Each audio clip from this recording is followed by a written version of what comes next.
Pernah ku bersandar di hati yang mati, rasanya perih tak terobati.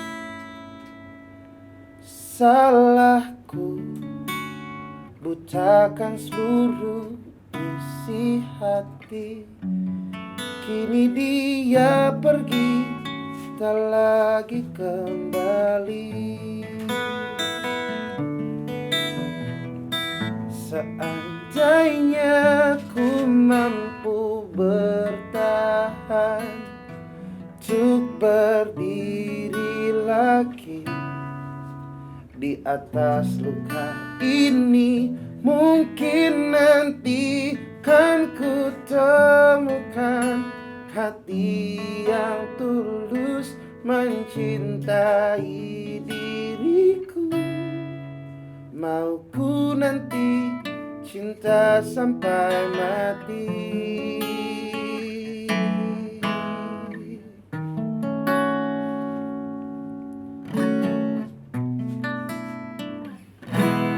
Mungkin kini tak lagi ada hati yang bisa tergantikan oleh waktu.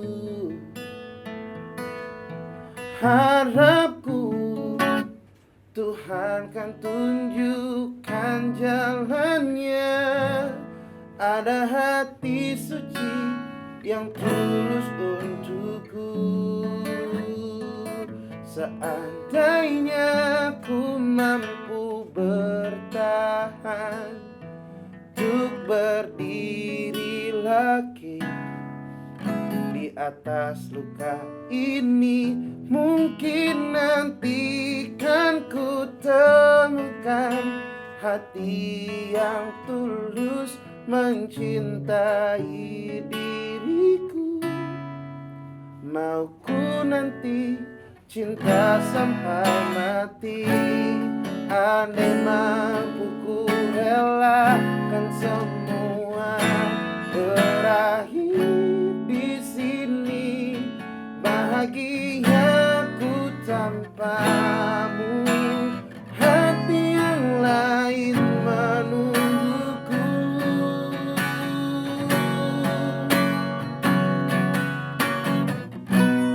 Seandainya aku bisa untuk berdiri lagi di atas luka ini, mungkin nanti kan ku temukan hati yang tulus mencintai diriku. Mau ku nanti cinta sampai mati.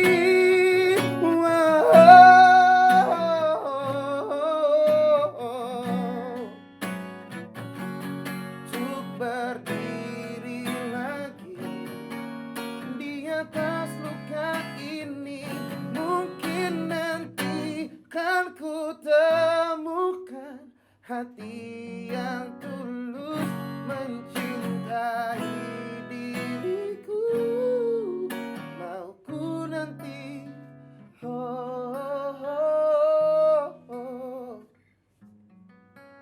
harapku nanti cinta sampai mati.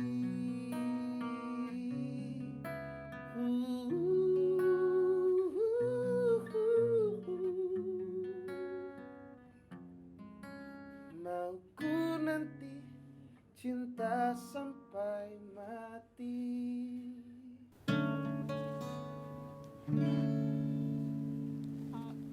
Halo kawan Akurat, saya Kamila Rosa, selamat datang di Akurat Talk. Tadi kalian udah denger kan penampilan pertama dari Elmatu? Nah, sekarang kita bakalan ngobrol tentang perjalanan karir Elmatu di industri musik. Apa kabar Elmatu? Baik-baik. Nah, Elmatu ini kan beberapa hari ini viral nih di TikTok karena lagunya yang bercerita tentang berbeda keyakinan. Ya. Tapi sebelum kita ngobrol tentang itu, ada baiknya kita cari tahu dulu dong kabarnya Elmatu. Gimana sekarang? Baik. berusaha memulihkan diri ya dari patah hati ya. Wow. Jomblo gitu. Jadi aman lah. Udah ngobrolin tentang patah hati nih. Tapi kita mau ngomongin nih, kan pandemi nih. Gimana kabarnya Elma tuh selama pandemi? Selama pandemi beratku naik ya. Udah pasti gitu. Terus aku lebih produktif sebenarnya. Jatuhnya sebenarnya lebih produktif karena kan nggak kemana-mana.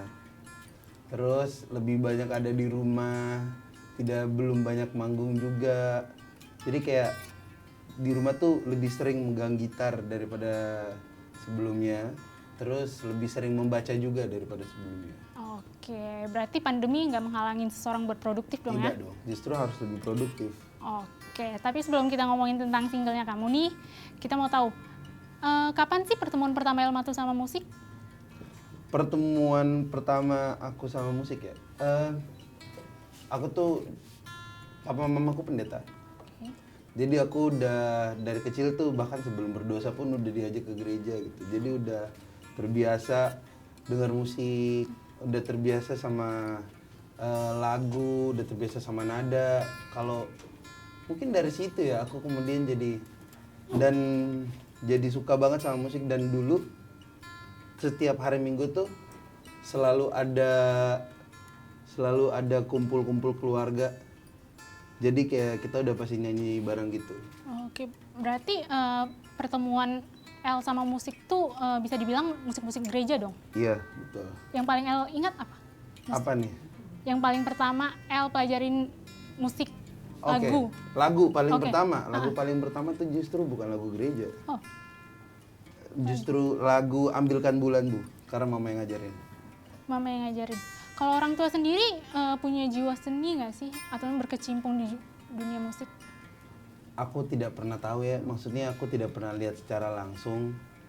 Tapi katanya dulu mama tuh penyanyi rock gitu. Iya, mama. Terus papa tuh anggota choir gitu. Jadi kayak emang udah terbiasa nyanyi bareng grup gitu. Kalau papa ya. Kalau mama katanya dulu rocker, cuman aku nggak pernah lihat gitu. Nggak pernah lihat? Nggak pernah lihat. Atau udah pernah minta nggak nyanyi rocker? Mama nggak pernah mau. Tapi udah pernah minta? Udah pernah minta. Ma, Terus? nyanyi dong satu. Jawabannya? Nggak mau. Kalau papa sendiri?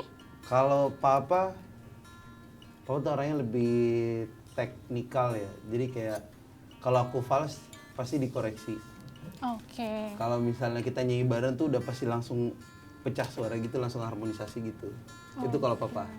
Jadi kayak bahkan di kalangan teman-temanku sendiri pun kayak ini kalau lagi di gereja, kalau dengar ada suara harmonisasi itu udah pasti papaku. Udah kayak gitu suara. Berarti bisa dibilang jiwa musiknya kamu itu kayak turunan gitu loh? Iya betul. Udah mendarah daging Udah dari mendarah awal. daging. Oke. Tapi buat kamu sampai di titik ini pasti nggak gampang dong. Banyak ups and down-nya juga. Betul. Apa sih yang paling kamu ingat tentang kegagalan kamu yang sampai pernah mikir nggak kayak gue bisa nyanyi nggak sih gitu? Apa ya? Dulu pernah aku jauh-jauh datang ke Jakarta. Waktu itu aku masih tinggal di Makassar. Aku pede banget karena kayak jadi kayak udah biasa nyanyi di Makassar di antara keluargaku. Terus katanya suaraku bagus gitu. Jadi kayak ya suaraku bagus nih. Datang ke Jakarta ikut audisi pencarian bakat dan ternyata tidak lolos. Setelah sekian lama berjam-jam ngantri tidak lolos ternyata. Jadi sebenarnya suaraku bagus karena emang bagus apa karena ini keluarga gue yang ngomong ya? Itu berarti sempat down dong. Iya, itu sempat down kayak oke lah, udahlah nggak usah lah. Berarti Jadi kayak sempat berhenti nyanyi. Dari situ tuh kayak udah nggak pernah mau nyanyi lagi, kayak diem, lebih banyak olahraga gitu. Jadi kayak main futsal, main basket, yang kayak gitu-gitu. Oke. Berarti sempat ngerasa gue nggak bisa nyanyi nih. Iya. Berarti udah saat itu stop dong, pengen gue udah nggak mau jadi penyanyi. Dulu tuh belum ada impian untuk jadi penyanyi. Oke. Kalau waktu itu kayak cuman karena kayak gue bisa deh. Karena kan dari kecil nonton ajang pencarian bakat itu. Jadi kayak oke, gue bisa deh. Gitu. Tapi nggak ada pemikiran kalau aku akan jadi penyanyi. Dulu aku mikirnya aku akan jadi tentara malah. jadi tentara tapi ngikutin ajang pencarian bakat. Ya, Berarti betul. tujuan awal ngikutin ajang pencarian bakat itu hobi doang kah atau cuma sekedar coba-coba? Aku pengen coba-coba, bener gak sih suara gue bagus? Oke, jadi cuma buat ajang pembuktian diri doang nih. Iya betul. Tapi saat kamu masuk ke acara X Factor itu, apakah kamu udah pernah ngikutin acara festival musik atau ajang-ajang lain gitu? Nah, yang tadi aku omongin kalau aku ditolak itu kan Indonesian Idol. Oh, itu Indonesian Idol. Iya, itu Indonesian Idol. Terus aku kayak down gitu. Begitu aku pulang ke Makassar, aku diajakin temen SMP ku kalau nggak salah tuh untuk ngeband. Oke. Jadi aku kayak, ngeband nih. Tapi aku nggak nyanyi. Jadi? Aku main gitar. Wow. Iya, jadi kayak oke, gitar. Terus kayak nge-backing aja gitu. Bukan yang jadi vokalis utama gitu, bukan. Tapi kayak begitu aku dikasih kesempatan solo tuh, aku sempat lihat kayak, kok orang suka ya? Apa suara gue bagus ya? Pede lagi tuh. Iya, jadi mulai timbul lagi PD-nya, mulai kayak gue bisa. Oh. Dan X Factor itu jadi apa ya? Jadi papa mamaku kan emang musik. Maksudnya mereka udah terbiasa dengerin aku lagu, cuman mereka tuh nggak mau aku jadi musisi. Kenapa? Ya sebagaimana orang tua pada umumnya sih, kayak buat mereka kan musik tuh belum seberkembang sekarang kan. Oke. 7 tahun lalu kan musik belum seberkembang sekarang, jadi kayaknya nggak ada masa depannya gitu. Papa mamaku justru nggak mau aku jadi musisi. Oke. El pernah nanya nggak kenapa dari kecil El itu selalu diceksokin dengan musik, tapi nggak dikasih izin buat jadi berkecimpung di dunia musik? Kalau kenapa aku dicekokin musik itu mungkin karena aku di gereja ya. Oke. Jadi papa mamaku tuh pengen aku tuh kayak mereka juga berkegiatan juga di gereja. Jadi makanya aku dicekokin musik karena kayak menurut mereka ya bisa gitu. Cuman untuk ya kayak nyanyi di gereja tuh bisa. Oke. Itu makanya, tapi mereka tuh tidak mau itu jadi masa depanku. Oke. X Factor kemudian merubah itu semua. Begitu aku ikut X Factor dan lolos di audisi itu, mamaku yang kayak ya udahlah, ini emang jalan. Berarti sebelum X Factor itu belum dapat restu Belum dong? dapat restu, itu aku masih sembunyi-sembunyi. Oh, itu sembunyi-sembunyi? Iya, jadi kayak aku kalau manggung di mana itu aku nggak pernah bilang. Oh. Main aja sendiri sama teman-temanku gitu. Aku nggak pernah mau orang tua aku datang nonton gitu, nggak pernah mau. Nah, kalau di X Factor sendiri kan kamu pernah gagal dong itu solo tuh. Iya. Tuh gimana lagi rasanya? Gagal lagi tuh, udah masuk terus di tengah-tengah agak gagal lagi. Nah, waktu aku gagal sebagai solois, aku kayak ya setengahnya muka gue udah muncul di TV lah. Oke. Udah bisa pamer lah, muka gue udah pernah di TV gitu.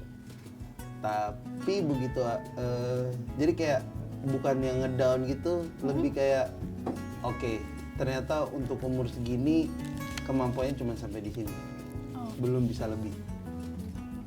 Oke, saat itu kamu umur berapa? X Factor? Itu umur 18 tahun. Oh, itu masih 18 tahun. Iya, Oke. itu masih 18 tahun. Berarti- Terus begitu akhirnya digabung jadi grup, aku kayak oh mungkin jalannya emang bukan sendiri dulu, emang jalannya harus ngegrup dulu. Oh. Mungkin di grup ini ada jalan yang lebih baik, mungkin harus belajar apa gitu. Karena buat aku apapun yang terjadi pasti ada pelajaran yang harus kita ambil.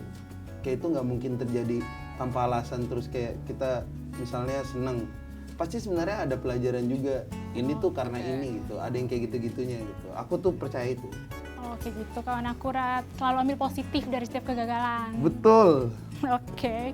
Nah, kalau di X Factor sendiri kamu kan tergabung sama di apa? New New Dimension. Dimension. Ah, di New Dimension sendiri gimana rasanya bergrup gitu? Menyenangkan ya buat aku ya. Maksudnya jadi kita tuh nyanyi 2 jam tuh nggak capek karena ada 4 orang. Jadi kita bisa bagi partnya gitu. Oke. Itu yang pertama. Kedua, aku selalu punya temen ngobrol soal musik dan yang mengerti posisiku. Maksudnya kayak kalau misalnya aku tiba-tiba bikin lagu gitu, pasti aku tanyain ke anak-anak kayak, menurut kalian gimana nih lagu ini? Lagu ini apa yang kurang ya? Karena kan mereka juga penyanyi. Berarti mereka mengerti point of view-nya. Begitu aku pengen cerita lagu ini tuh tentang ini. Oh mungkin katanya jangan yang itu gitu. Mungkin katanya bisa yang ini. Kayak gitu. Kalau untuk sekarang kan udah masing-masing tuh. Ya. Status New Dimension sendiri masih aktif kah atau udah vakum kah atau bubar kah? New Dimension itu kita nggak pernah bilang bubar ya, kita bilangnya vakum. Karena setelah 2 tahun jalan bareng-bareng kita ngerasa kayak kita harus kejar masing-masing dulu. Kalau emang nanti kita akan sama-sama, kita akan sama-sama lagi, tapi udah bukan yang sama-sama tidak tahu apa-apa lalu kemudian terjun di dunia musik. Lebih kayak udah punya pengalaman di bagian ini, jadi kayak begitu nanti kumpul bareng lagi, ngobrolnya udah enak gitu, karena udah saling mengerti. Gitu. Kalau sampai sekarang masih kontak nggak sama yang lain kayak Rian, Benny? Aku masih kontak sama mereka semua, masih sering ngobrol sama mereka juga. Tentang musik juga. Tentang musik. Dan kehidupan pribadi. Oke, lebih banyak dicurhat ya? sebenarnya, iya. Oke. Nah, kalau kita balik ke X Factor lagi, di X Factor kalian kan dimentorin sama Ahmad Dhani tuh. Yes. Apa yang kamu ingat yang paling berkesan saat dimentorin Ahmad Dhani? Yang paling berkesan buat aku cara kerjanya Mas Dhani. Ya. Karena kayak kan kita live-nya tuh kalau nggak salah hari Jumat, hari Sabtunya tuh udah kayak hari libur gitu. Hari Minggu kan udah harus nyari lagu buat semuanya. Kita biasanya kalau sama Mas Dhani itu dikasih liburnya 2 hari. 2 hari? Iya, jadi kayak Sabtu Minggu tuh libur. Oke. Kalian boleh libur, hari Senin kalian datang, Senin malam tuh udah hafal lagunya. Karena cara kerjanya Mas Dhani. Jadi kayak kalian gak usah datang, lagunya ini. Kalian dengerin dulu masing-masing, bagi dulu partnya mau yang mana. Nanti aku dengerin, oh ya kayaknya L tuh cocoknya ini, Ryan tuh cocoknya yang ini nih. Terus nanti, jadi paling gampang dihafal tuh selalu refnya dulu kan. Oh ya. Dan hafal bagian solo masing-masing. Cara kerja itu sih sebenarnya yang buat aku kayak keren banget.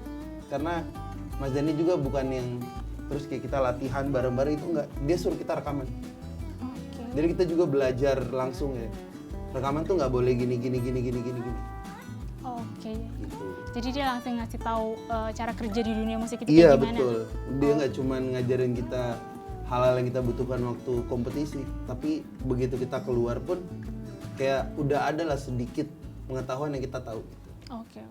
Apa hal yang paling pesan Ahmad Dhani yang paling kamu ingat yang sampai sekarang kamu bawa dalam berkarir? Apa ya?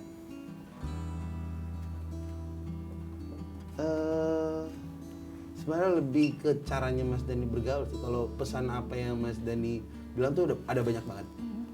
Kayak itu benar-benar banyak yang buat aku kayak berguna sampai sekarang.